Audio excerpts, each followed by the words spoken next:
ಎಲ್ಲರಿಗೂ ನಮಸ್ಕಾರ. ರಾಧಾಷ್ಟಮಿ ಎಂಬುದು ಹಿಂದೂ ಧಾರ್ಮಿಕ ದಿನವಾಗಿದ್ದು, ಇದು ಕೃಷ್ಣ ದೇವರ ಮುಖ್ಯ ಪತ್ನಿ ರಾಧಾ ದೇವತೆಯ ಜನ್ಮ ವಾರ್ಷಿಕೋತ್ಸವವನ್ನು ಸ್ಮರಿಸುತ್ತದೆ. ಇದನ್ನು ಅವರ ಜನ್ಮಸ್ಥಳ ಬರ್ಸಾನಾ ಮತ್ತು ಇಡೀ ಬ್ರಜ್ ಪ್ರದೇಶದಲ್ಲಿ ಭಾದ್ರಪದ, ಆಗಸ್ಟ್, ಸೆಪ್ಟೆಂಬರ್ ಚಂದ್ರನ ತಿಂಗಳ ಅರ್ಧದಷ್ಟು ಪ್ರಕಾಶಮಾನವಾದ 8ನೇ ದಿನದಂದು ಆಚರಿಸಲಾಗುತ್ತದೆ. ಅಷ್ಟಮಿ ದಿನದಂದು. ಕೃಷ್ಣ ಜನ್ಮಾಷ್ಟಮಿಯ 15 ದಿನಗಳ ನಂತರ ರಾಧಾಷ್ಟಮಿ ಬರುತ್ತದೆ. ವೈಷ್ಣವ ಧರ್ಮದಲ್ಲಿ ರಾಧೆಯನ್ನು ಕೃಷ್ಣನ ಶಾಶ್ವತ ಪತ್ನಿ ಎಂದು ಪೂಜಿಸಲಾಗುತ್ತದೆ. ಅವರ ಪ್ರೀತಿ ಮತ್ತು ಅವರ ಕಡೆಗೆ ಅಚಲವಾದ ಭಕ್ತಿಗಾಗಿ ಪೂಜಿಸಲಾಗುತ್ತದೆ. ರಾಧಾಷ್ಟಮಿ ಹಬ್ಬವು ರಾಧಾ ದೇವತೆಯು ಸಾಂಸ್ಕೃತಿಕ ಧಾರ್ಮಿಕ ನಂಬಿಕೆ ವ್ಯವಸ್ಥೆಯ ಮಹತ್ವದ ಅಂಶವಾಗಿದೆ ಎಂದು ಸೂಚಿಸುತ್ತದೆ. ಇದು ಜನರ ಸಾಮಾಜಿಕ ಜೀವನವನ್ನು ನಿಯಂತ್ರಿಸುತ್ತದೆ. ಸಂಪ್ರದಾಯಗಳಿಗೆ ಸಂಬಂಧಿಸಿದ ವಿವಿಧ ದೇವಾಲಯಗಳಲ್ಲಿ ರಾಧಾಷ್ಟಮಿಯನ್ನು ಆಚರಿಸಲಾಗುತ್ತದೆ. ರಾಧಾ ವಲ್ಲಭ ಸಂಪ್ರದಾಯ, ಗೌಡೀಯ ವೈಷ್ಣವ, ನಿಂಬಾರ್ಕ ಸಂಪ್ರದಾಯ, ಪುಷ್ಟಿ ಮಾರ್ಗ್ ಮತ್ತು ಹರಿದಾಸಿ ಸಂಪ್ರದಾಯ ರಾಧಾವಲ್ಲಭ ದೇವಸ್ಥಾನ, ವೃಂದಾವನ ಮತ್ತು ಸೇವಾ ಕುಂಜ್ನಲ್ಲಿ ಆಚರಣೆಗಳು 9 ದಿನಗಳ ಕಾಲ ನಡೆಯುತ್ತವೆ. ಆಚರಣೆಗಳು ರಾಧಾ ಮತ್ತು ಕೃಷ್ಣನ ಮೆರವಣಿಗೆಯನ್ನು ಆಯೋಜಿಸುವುದು, ಆಹಾರ ಮತ್ತು ಬಟ್ಟೆ ವಿತರಣೆ, ಸಂಗೀತ ಮತ್ತು ನೃತ್ಯವನ್ನು ಒಳಗೊಂಡಿರುತ್ತದೆ. ಸಾಂಪ್ರದಾಯಿಕವಾಗಿ ಗೌಡಿಯ ವೈಷ್ಣವರ ಅನುಯಾಯಿಗಳು ಇಸ್ಕಾನ್ ಭಕ್ತರು ಸೇರಿದ್ದಾರೆ ಮತ್ತು ರಾಧಾದೇವಿಯ ಭಕ್ತರು ರಾಧಾ ಅಷ್ಟಮಿ ವ್ರತವನ್ನು ಆಚರಿಸುತ್ತಾರೆ, ಉಪವಾಸವನ್ನು ಕೈಗೊಳ್ಳುತ್ತಾರೆ. ಭಕ್ತರು ಸಾಮಾನ್ಯವಾಗಿ ಈ ದಿನದಂದು ಅರ್ಧ ದಿನದ ಉಪವಾಸವನ್ನು ಅನುಸರಿಸುತ್ತಾರೆ. ಆದರೆ ಏಕಾದಶಿಯಂತೆ ಕೆಲವು ಭಕ್ತರು ಈ ಉಪವಾಸವನ್ನು ಪೂರ್ಣ ದಿನ ಮತ್ತು ಕೆಲವರು ನೀರಿಲ್ಲದೆ ಆಚರಿಸುತ್ತಾರೆ. ಇಸ್ಕಾನ್ ದೇವಾಲಯಗಳಲ್ಲಿ ಈ ದಿನ ರಾಧಾರಾಣಿಯ ಮಹಾಭಿಷೇಕ ಮಾಡಲಾಗುತ್ತದೆ. ಬ್ರಜ್ ಪ್ರದೇಶದಲ್ಲಿ ರಾಧಾಷ್ಟಮಿಯನ್ನು ವಿದ್ಯುಕ್ತವಾಗಿ ಆಚರಿಸಲಾಗುತ್ತದೆ. ರಾಧಾಷ್ಟಮಿಯಂದು ರಾಧಾಕೃಷ್ಣನ ವಿಗ್ರಹಗಳನ್ನು ಸಾಂಪ್ರದಾಯಿಕವಾಗಿ ಸಂಪೂರ್ಣವಾಗಿ ಹೂಗಳಿಂದ ಅಲಂಕರಿಸುತ್ತಾರೆ. ಹೆಚ್ಚುವರಿಯಾಗಿ ರಾಧಾಷ್ಟಮಿಯು ಭಕ್ತರು ರಾಧೆಯ ಪಾದಗಳ ದರ್ಶನವನ್ನು ಪಡೆಯುವ ಏಕೈಕ ದಿನವಾಗಿದೆ. ಎಲ್ಲ ಇತರ ದಿನಗಳಲ್ಲಿ ಪಾದಗಳನ್ನು ಮುಚ್ಚಲಾಗುತ್ತದೆ.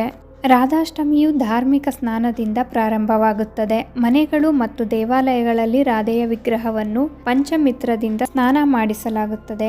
5 ವಿಭಿನ್ನ ಆಹಾರ ಮಿಶ್ರಣಗಳಾದ ಹಾಲು, ತುಪ್ಪ, ಜೇನುತುಪ್ಪ, ಸಕ್ಕರೆ ಮತ್ತು ಮೊಸರು ಮತ್ತು ನಂತರ ಅವರು ಹೊಸ ಉಡುಪನ್ನು ಧರಿಸುತ್ತಾರೆ.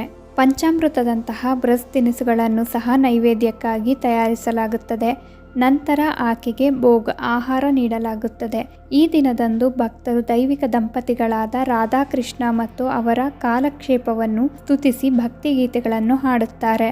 ರಾಧಾಷ್ಟಮಿಯಂದು ಪಠಿಸುವ ಮಂತ್ರಗಳೆಂದರೆ ಔಂ ವೃಷಭಾನುಜಯೇ ವಿದ್ಮಹೇ ಕೃಷ್ಣ ಪ್ರಿಯಾಯೇ ಧೀಮಹಿ ತನ್ನೋ ರಾಧಾ ಪ್ರಚೋದಯಾತ್ ಮತ್ತು ರಾಧೆ ರಾಧೆ. ರಾಧಾಷ್ಟಮಿಯು ಮಣಿಮಹೇಶ್ ಸರೋವರಕ್ಕೆ ಪವಿತ್ರ ತೀರ್ಥಯಾತ್ರೆಗೆ ವಿಶೇಷವಾಗಿ ಮಹತ್ವದ್ದಾಗಿದೆ. ಇದನ್ನು ಮಣಿಮಹೇಶ್ ಯಾತ್ರೆ ಎಂದು ಕರೆಯಲಾಗುತ್ತದೆ. ಇದನ್ನು ಹಿಮಾಚಲ ಪ್ರದೇಶ ಸರ್ಕಾರವು ಪ್ರಾಯೋಜಿಸಿದೆ.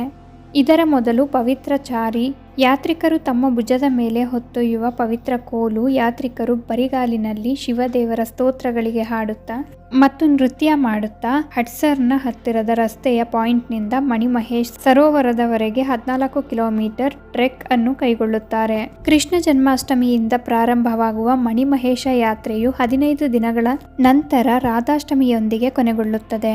ಇಂದು ರಾಧಾ ಅಷ್ಟಮಿಯನ್ನು ಗುರುತಿಸುತ್ತದೆ. ಸೆಪ್ಟೆಂಬರ್ 11, 2024ರಂದು ರಾಧಾದೇವಿಯ ಜನ್ಮ ವಾರ್ಷಿಕೋತ್ಸವವನ್ನು ಆಚರಿಸಲಾಗುತ್ತದೆ. ಲಕ್ಷ್ಮೀದೇವಿಯ ಅವತಾರವಾದ ರಾಧಾರಾಣಿಯನ್ನು ಗೌರವಿಸಲು ಭಕ್ತರು ಉಪವಾಸ ಮತ್ತು ಆಚರಣೆಗಳಲ್ಲಿ ತೊಡಗುತ್ತಾರೆ. ಈ ಹಬ್ಬವನ್ನು ಪ್ರಾಥಮಿಕವಾಗಿ ಉತ್ತರ ಭಾರತದಲ್ಲಿ ಆಚರಿಸಲಾಗುತ್ತದೆ ಮತ್ತು ಅಷ್ಟಮಿ ತಿಥಿ ಮತ್ತು ಮಧ್ಯಾಹ್ನ ಪೂಜೆ ಮುಹೂರ್ತಕ್ಕೆ ಪ್ರಮುಖ ಸಮಯಗಳನ್ನು ತಿಳಿದುಕೊಳ್ಳೋಣ. ರಾಧಾ ಅಷ್ಟಮಿಯ ಹೆಸರೇ ಸೂಚಿಸುವಂತೆ ಈ ದಿನವು ಲಕ್ಷ್ಮೀ ದೇವಿಯ ಅವತಾರವೆಂದು ಪರಿಗಣಿಸಲ್ಪಟ್ಟಿರುವ ರಾಧಾರಾಣಿ ದೇವಿಗೆ ಸಂಪೂರ್ಣವಾಗಿ ಸಮರ್ಪಿತವಾಗಿದೆ. ಈ ದಿನ ರಾಧಾದೇವಿಯ ಜನ್ಮದಿನವನ್ನು ಸೂಚಿಸುತ್ತದೆ. ರಾಧಾ ಅಷ್ಟಮಿಯನ್ನು ಕೆಲವು ಸ್ಥಳಗಳಲ್ಲಿ ರಾಧಾ ಜಯಂತಿ ಎಂದು ಕರೆಯಲಾಗುತ್ತದೆ. ಭಾದ್ರಪದ ಮಾಸದ ಶುಕ್ಲ ಪಕ್ಷದ ಅಷ್ಟಮಿ ತಿಥಿ ಎಂದು ಆಚರಿಸಲಾಗುತ್ತದೆ. ರಾಧಾ ಅಷ್ಟಮಿಯು ಹಿಂದೂಗಳಲ್ಲಿ ಹೆಚ್ಚಿನ ಧಾರ್ಮಿಕ ಮಹತ್ವವನ್ನು ಹೊಂದಿದೆ. ರಾಧಾರಾಣಿಯ ಭಕ್ತರು ಆ ದಿನ ಅಪಾರ ಸಂತೋಷ ಮತ್ತು ಸಂತೋಷದಿಂದ ಆಳವಾದ ನಂಬಿಕೆಯಿಂದ ಆಚರಿಸುತ್ತಾರೆ. ಈ ಮಂಗಳಕರ ದಿನದಂದು ಭಕ್ತರು ಉಪವಾಸವನ್ನು ಆಚರಿಸುತ್ತಾರೆ ಮತ್ತು ರಾಧಾರಾಣಿ ಮತ್ತು ಭಗವಾನ್ ಕೃಷ್ಣನ ಪ್ರಿಯರಿಗೆ ಪ್ರಾರ್ಥನೆ ಸಲ್ಲಿಸುತ್ತಾರೆ.